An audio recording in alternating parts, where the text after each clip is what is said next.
All of you take your class work.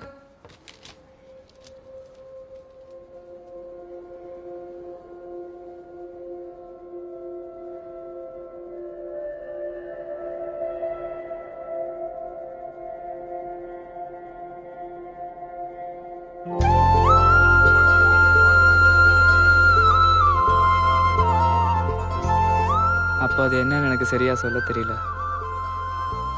ஆனால் என் அறிவு கெட்டின வரைக்கும் அதான் என் கிளாஸோட ஃபர்ஸ்ட் லவ். எனக்கு என்ன நடக்குது ஒன்றுமே புரியல. ஆனால் உள்ளுக்குள்ள ஒரே சந்தோஷம். மனசு கடந்து குதியும் போட்டுக்கிட்டு இருந்தது. தனியாக இல்லாத மீசையை முறுக்கி விட்டுக்கிட்டேன். அதுக்கப்புறம் எப்பவும் போல என்னால் ஜானு கிட்ட பேச முடியல. ஏதோ ஒரு தயக்கம், கூச்சம். அவளை அங்கே கண்டா இங்கே ஒளியா